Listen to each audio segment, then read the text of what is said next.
Dun, dun, dun, dun, dun, dun, dun, dun, dun, dun. I am not surprised in any way that with Dune being, I guess, I would imagine, because again, its sequel, a part 2, has now been officially greenlit. I'm so happy about that.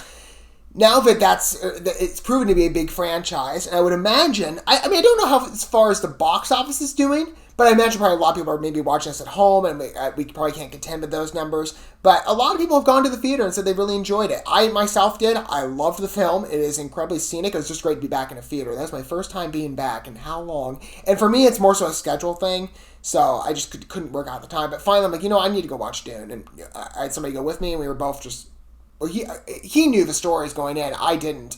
But even I was able to follow along with it. It's just a beautiful film, though. Wonderful experience. I mean, methodically slow, but I appreciate that. And just the glamour of the film is just incredible. But anyway, Dune has proven to be a big franchise. So I'm not surprised that with Warner Brothers and Legendary specifically, because they've done this before, you now have a graphic novel coming out in association.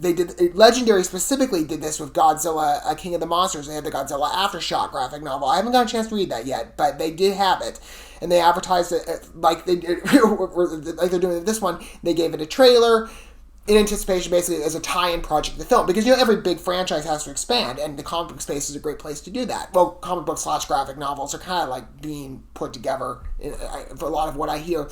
But Dune is getting the same treatment. And I'm very excited to see it. Maybe, again, this is kind of a spin-off story. I understand there's also like a show they're working on. Maybe it's a spin-off stuff. Again, this doesn't surprise me. The world of Dune, just based on what I saw in that movie, is beautiful. And I want to see it expanded. It is definitely a vast canvas. I mean, anything could probably come from it. I mean, I never read the books, but I'm just... Again, Denis Villeneuve did a fabulous job with that movie. Just beautiful. Let's go ahead and take a look at this new graphic novel that's inspired by the main franchise, I would imagine. Or maybe the books. We're going to go ahead and watch this first. I'll talk about it more in my condensed review segment. Fun as watching the video together. Again, I want to still read the books, but watching the movie, it's like, this is just beautiful. And I've heard from some people that it is faithful. So, but again, that's just what I've heard. I can't judge that for myself because I never read any of the Dune books. Originally what started the whole thing. But I would be open to reading, of course, and to watching something. But let's go ahead and take a look at this new graphic novel. Without further ado, here we go. Got the sandy design, that's cute. It's got the music to boot. That music. That whole score is just... It is worth it. I might even buy the soundtrack, because it's just, if they have it available, because it's just gorgeous. Especially on such a big sound system as theaters have.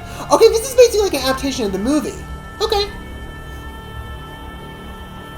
Very beautiful illustrations. And it's definitely done like this refined illustrative style that reminds me of the movie quite a bit, and the scenes that were depicted.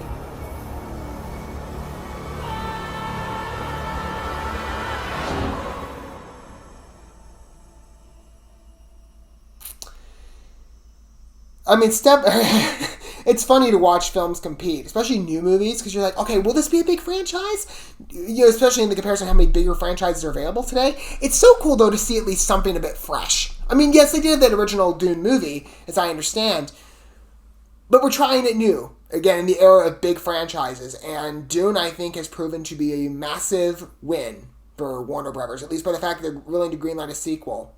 And from the amount of good reviews I've heard for it. I mean, if you want something good to watch in the movie theater coming up, and as I'm filming this in early November, I mean, Eternals is right around the corner, but I think Dune is probably going to beat the crap out of it, to be honest with you. I mean, again, you can't account for the streaming numbers, and Eternals is the theater's exclusive.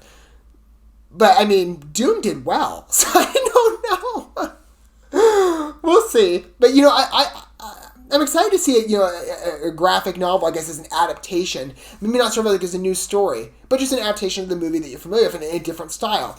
They do this all the time, too, as well, if movies from many different genres and backgrounds. I mean, you've got the junior novelizations that come out. You've got adult novelizations. You've got other forms of merchandise that get people excited for the film and obviously get more money rolling in, right?